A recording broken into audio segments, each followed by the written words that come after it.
Hi, everyone. I am so glad that you are here today. My name is Heather Reed.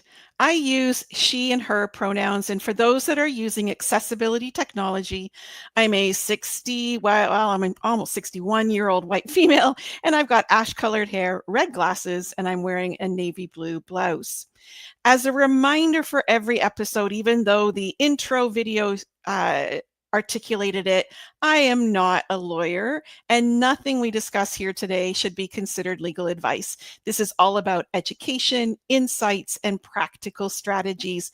You should always be consulting legal advice in your jurisdiction. So today's topic is bite-sized tips with big impact. So a couple of days ago, I reached out to folks registered for today's session, and I asked them for event contract topics that they were dealing with or struggling with that I could possibly provide tips for today. And I got some great feedback. So for those of you listening that responded, thank you so much. I'm going to offer several tips in no particular order.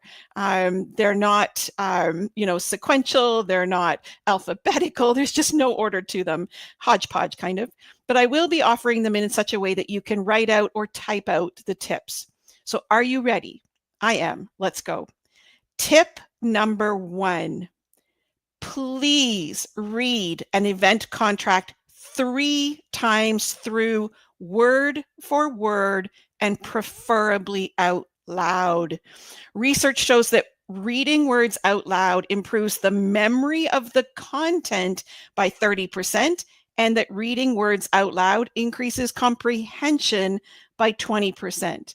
And I know that reading event contracts is laborious and a chore. Perhaps making it fun with accents and inflections might help, but we really do improve our comprehension when we read out loud. So the first time you're reading the contract, read the contract simply for getting the lay of the land, getting familiar with its content. The second time through, I want you to look for 3 R's: the rights, the responsibilities, and the remedies included for both entities to the contract. So the 3 R's: the rights, the responsibilities, and the remedies. And the third time you read through the contract, look for what is missing from the contract. So you're going to not even look at what words are on the page. You're going to really think through what is missing from the pages. So what I know to be true is that often what is missing from a draft contract is what actually protects the event organizer. So that's tip number 1. Read it 3 times and read it for the rights, the responsibilities, and the remedies, and for what is missing.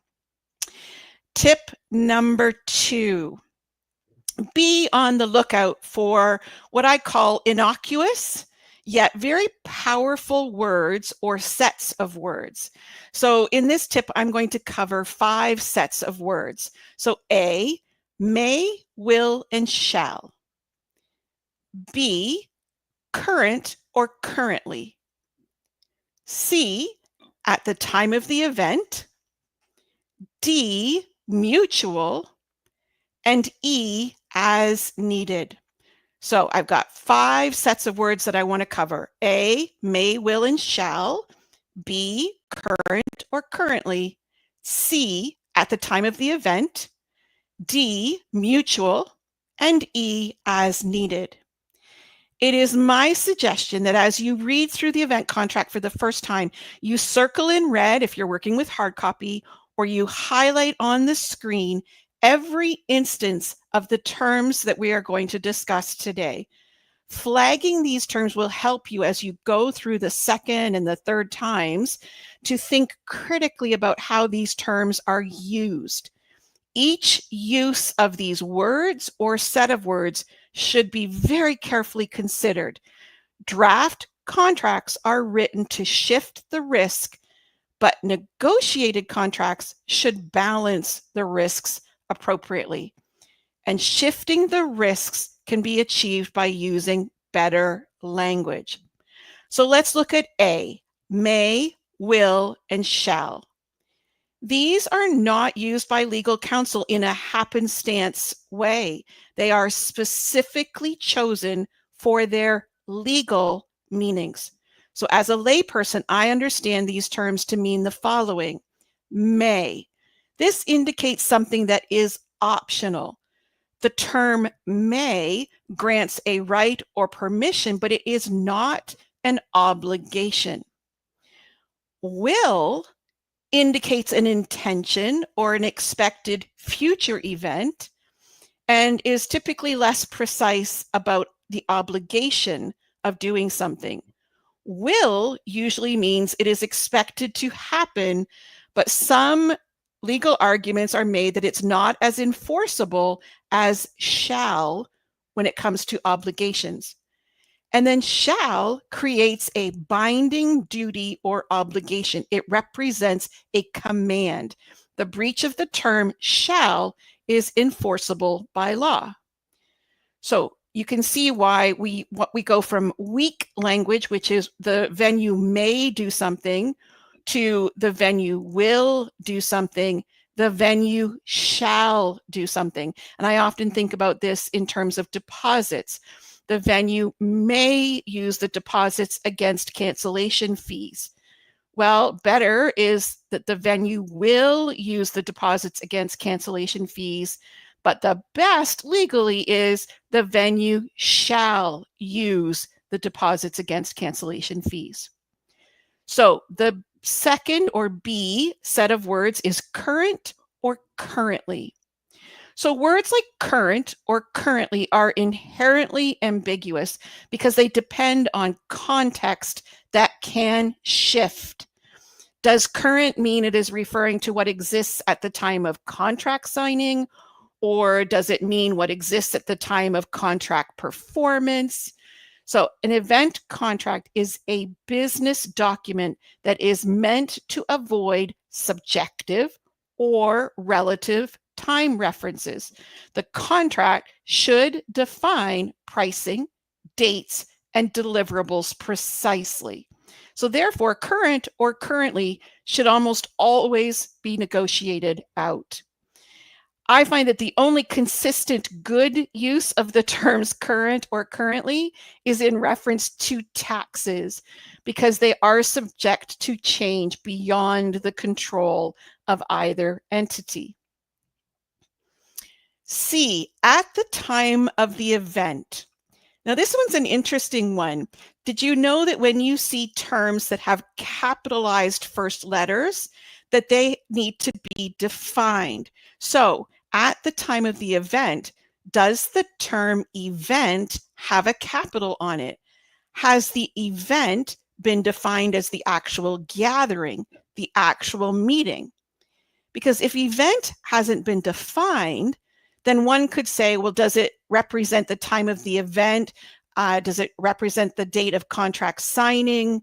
Does it represent a date when a breach or a cancellation of contract occurs? So be looking always throughout your contract for terms that are capitalized. And if in doubt and they haven't been defined, don't hesitate to ask for terms capitalized particularly to be defined in writing. All right, D, mutual. The term mutual signals that both entities to the contract agree to do something or they bear the same obligation. Now, the term mutual is often used to look fair and to avoid appearing one-sided. However, it is the responsibility of the event organizer to understand when mutual is or it isn't appropriate. Simply seeing the word mutual and thinking that all is well is actually irresponsible. Is the wording of the clause with mutual in it, is it truly reciprocal in all of its wording? Are the obligations actually symmetrical? Are the triggers that invoke the clause equal? Do the liabilities or remedies actually match for each entity? So my encouragement is don't accept the term mutual at face value. Read the entire clause and ask for clear definitions and remove vague terms.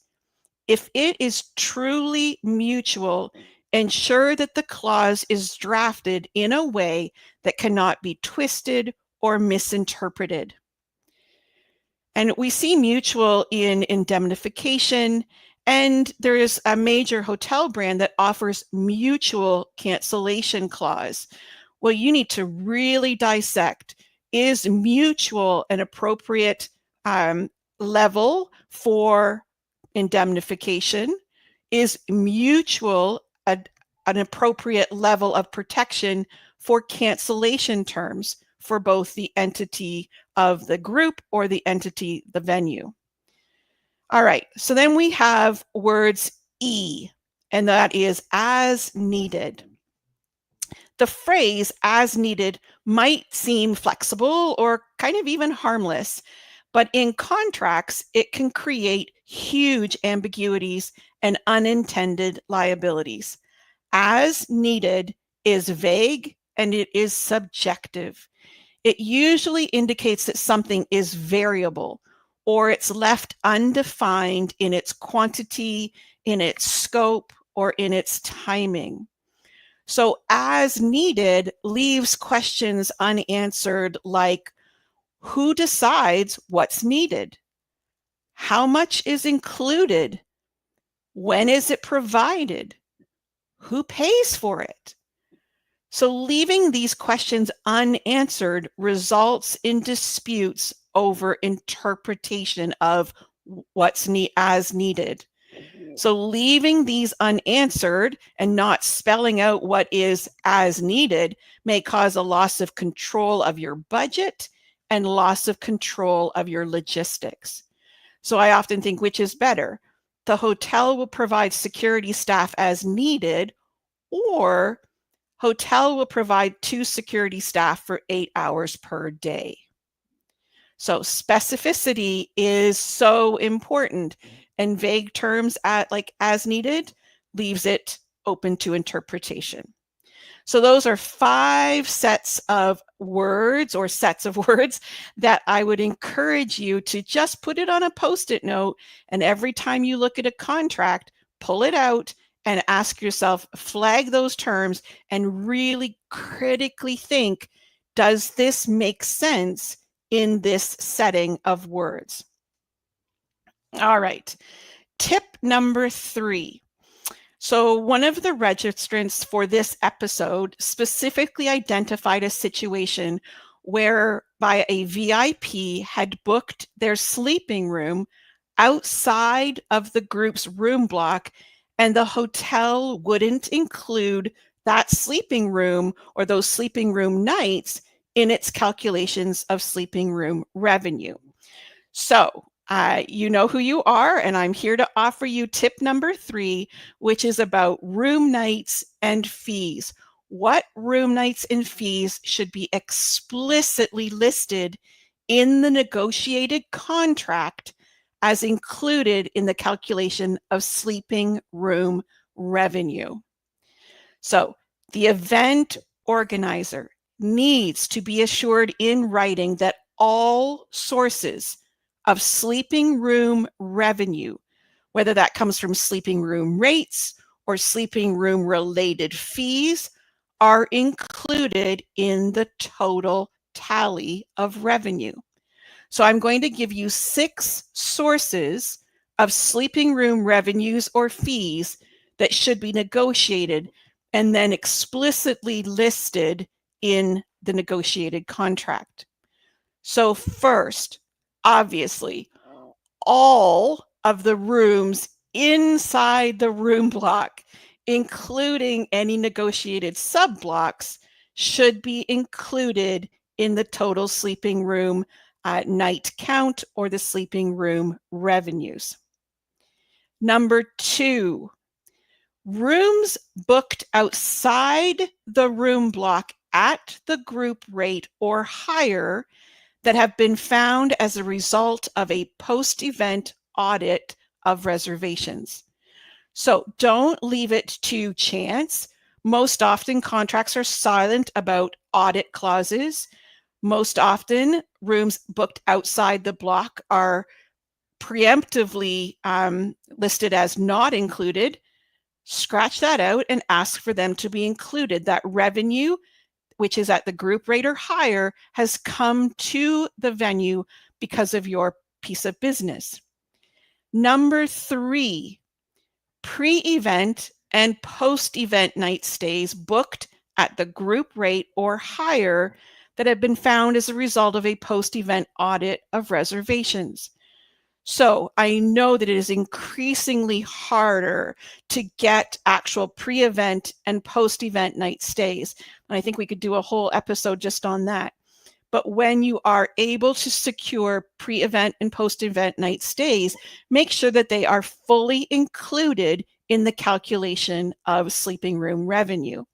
So those can be found if they're booked through the link, if they are found as a result of a post-event audit. Now, here's the last 3 you may not have considered before. Number 4, revenue, the revenue value of complimentary room nights earned. So you're not paying for those if you're not putting your complimentary rooms on your master account, but you have to actualize those complimentary room nights during the event. Make sure that the value of those complimentary room nights are included in sleeping room revenue. Number 5, revenue value of dishonored, and you might find them called walked or relocated room nights. So if any guests of your event have been relocated or walked to another property, you should be given the revenue value of those room nights towards your sleeping room revenue calculation. And then the last one, number 6, is fees collected at the group rate or higher for early departures, for no-shows, or for reservation cancellation fees. So that's an interesting one, and one that I think we often don't, well, first of all, quite often it is proactively said in the contract they don't count. But that can be negotiated. That is revenue if it's at the group rate or higher. That is revenue that's been brought to the property that the group should be given credit for. So all 6 of these sources of sleeping room revenues have been brought to the property by the group, and the group should be recognized for these in the calculation of sleeping room revenues. However, if the term sleeping room revenue is not clearly defined in the negotiated contract as to what is included, the actual inclusions after signing are entirely subjective. So don't leave it to happenstance. Put those in proactively. Alrighty, tip number 4. So one planner that's registered for this episode asked about reassigning meeting space. And I know that sadly, many draft venue contracts have language like the venue reserves the right to reassign meeting space to another room of comparable size and quality. So my educated response is, hell no, unless it is for emergency reasons, of course.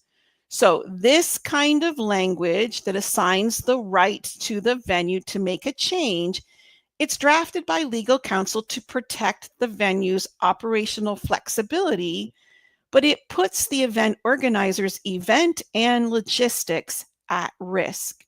So the venues may wish to consolidate groups to certain areas of their space for increased operational efficiencies. Venues may wish to sell your space to a more lucrative opportunity. There's lots of reasons. Actually, when I'm teaching, I often use the very real example of a US litigation that determined that a hotel only needed to provide equivalent square footage to what was originally contracted. So in this case, the contracted space was a hotel ballroom. The actual space offered was a white wedding tent in the parking lot. So that is absurd, I know, but the hotel didn't legally need to offer the same ceiling height, the same air conditioning, the same carpeted floors, the same access to electricity, and on and on and on. The hotel won the case because of a significant lack of clarity in the contract. So my tip here is to avoid language in this kind of situation or in any other clause in a draft contract that indicates that a supplier reserves the right to do something. So I'm going to use the example. Sherry Hines, good point. They always try to slide that in. Never accept it. Absolutely. So I'm going to use meeting space, but you need to consider at least 5 things. 1, that the group or the event organizer has the right to be notified in writing at least X days prior to the event. So you may negotiate that as 30, 60, 90, so that you have the right to be notified in writing. 2, you have the right to be changed, or the meeting space has the right to be changed only upon written approval by the event organizer. So make that a stipulation. It has to be done in writing and with written approval by the event organizer. 3, the event organizer will not be financially or logistically penalized for not agreeing to the proposed change. Number 4, the event organizer, if they do want to consider it, should be offered equal or greater size, amenities, capabilities for no change in cost, and possibly at a reduced or negotiated reduction in costs as an expression of partnership. And then number 5, the event organizer has to have the right to cancel the contract with damages owed to the event organizer from the property if the venue proceeds with the change. So that's moving in the meeting space. I know that my example is absurd, but it is real. I have read the court case document and it's flabbergasting. So don't take any chances. Tip number 5, setup and tear down times. This was another request from a participant. So setup times and tear down times typically have been a complimentary or reduced fee basis, and that's been a generous offer in days gone by, but it is now a considerable pain point. So we as planners and event organizers need to begin factoring in sufficient and realistic setup and tear down times. These are essential timeframes to be contracted. The contract is not just specifying attendee facing event timeframes. It is including everything that goes on behind the scenes. So setup timeframes could be needed for AV load-in, for AV setup, testing, decor installations could be multi-hour ordeals, or could even be multi-day ordeals.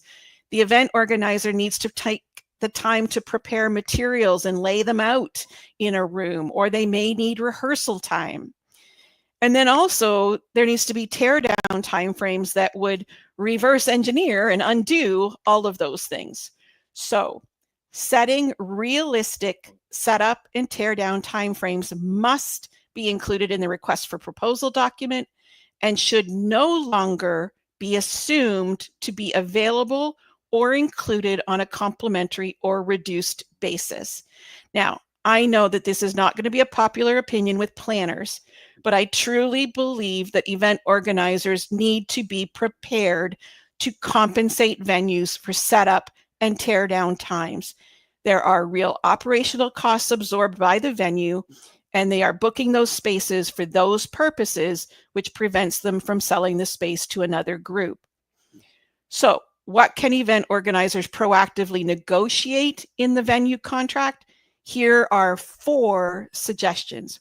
1, that the event organizer shall have access to room ABC from this date and time to this date and time for event supplier setup. Be clear about the purpose of the time. Second, the event organizer shall have access to room ABC from this date and time to this date and time for tear down and to vacate the premises. Again, be very clear as to the purpose of that time frame. Third, the event organizer's authorized suppliers, including any audiovisual provider. You have to be very proactive. You do not allow yourself to be limited to the in-house only audiovisual provider.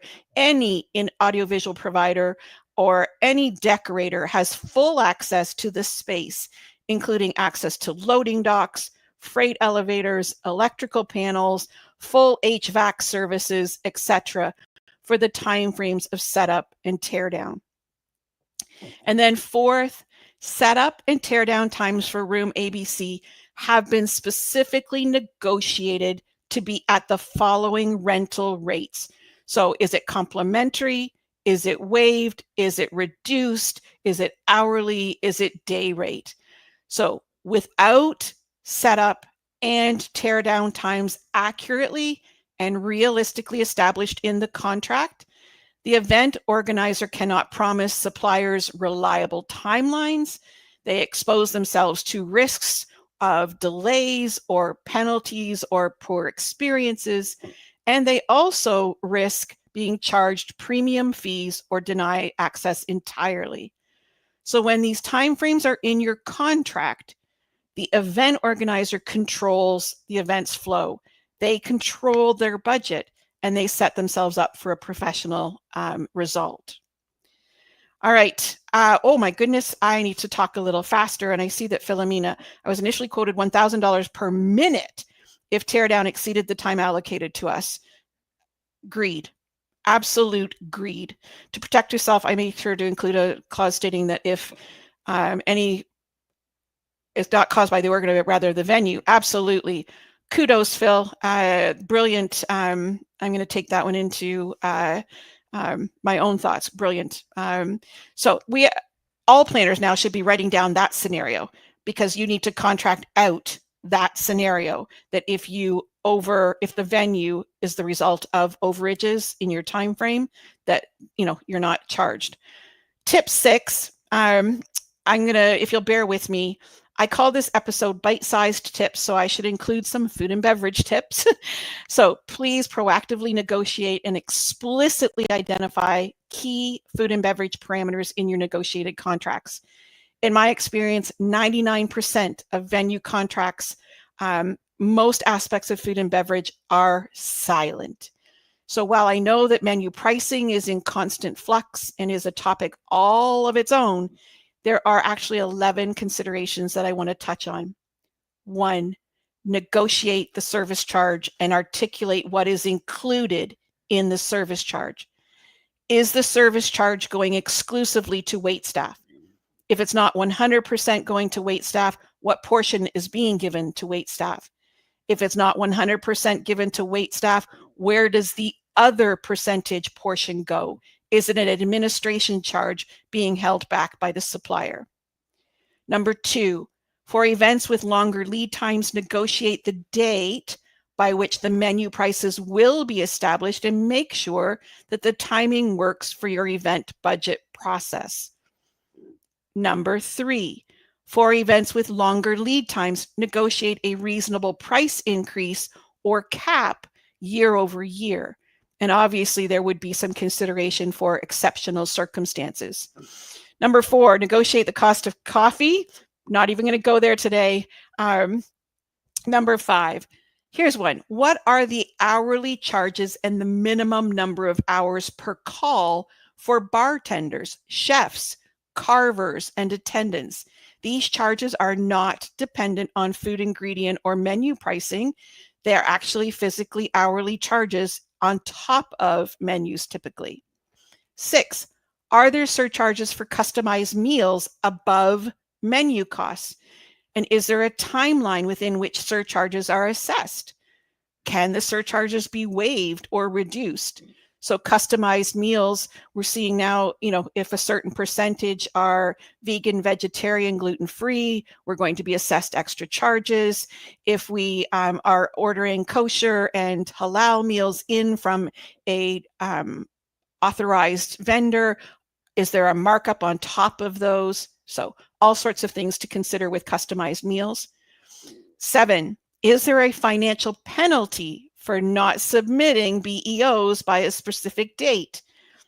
And if your contract is silent, put it in there that there will not be a penalty for not submitting BEOs by a specific date. 8, negotiate to waive or reduce the charge for not meeting the minimum number of attendees during small meetings. Usually in the fine print of a menu, you will see meetings less than 25 people has a X dollar surcharge per person. You can negotiate those if you have a number of small meetings. 9, negotiate to include the food and beverage revenues received from auxiliary events that are held by other groups in your contracted function space. Number 10, negotiate and require in writing the staffing expectations per food and beverage function. So you may want to negotiate for higher than industry standard service staff ratios for food and beverage functions. So if it's a VIP, you may want a higher than normal staff to attendee ratio. You need to articulate those and get them in the contract. And 11, negotiate, and this is one I'm seeing more and more, negotiate to ensure that all bar revenues are included in food and beverage revenues, including those obtained from both host and open bars. So that's a lot. I know it's like drinking from a fire hose. I'm so guilty of giving too much, but you can put this recording on pause and grab notes. But I want to tell you a quick story. My mom was a church organist for more than 40 years. And when she would go to a music store to purchase some new music, she would always say to us that even if she got one good piece out of a large volume of music, it is still a good investment. So folks listening, I hope that you got at least one good piece of knowledge out of your investment of time with me. So I'm going to look quickly before we sign off at the questions. Yeah, so Sherry, I'm now seeing more and more that food and beverage service fee goes directly to the hotel owner and none to staff. Absolutely do not make assumptions about what a service charge represents, because there are jurisdictions where they can use the term service charge and none of it goes to the wait staff. So absolutely be clarifying what proportion goes to whom and get it explicitly written out. And then can I expand on number 9? Oh, yeah. So negotiate to include the food and beverage revenues received from auxiliary events that are held by other groups in your contracted function space. So one of my clients for years had a number of, it was medical, and so they had pharmaceutical sponsors, and those pharma companies would have advisory boards, would have small meetings with in conjunction with, they'd be on site, so they would want to get the doctors all together for small meetings. And the association would give them their meeting space, but because the contract for the food and beverage was paid by the pharma sponsor, I learned the hard way the first year that revenue from those groups using our contracted function space weren't included in the food and beverage total. And so if you have a client that is offering your contracted function space for someone to have their own event, make sure that revenue is being contributed and attributed to your food and beverage total. So all right, Natalie, thank you. And Sherry, love the may, will, and shall. Did not know will and shall were different. So there you go. That was your one nugget from this volume of information. Thank you so much, folks. Please remember that a well-negotiated event contract isn't just a document. It is your power, it is your protection, and most importantly, it is your peace of mind. So bye for now, folks.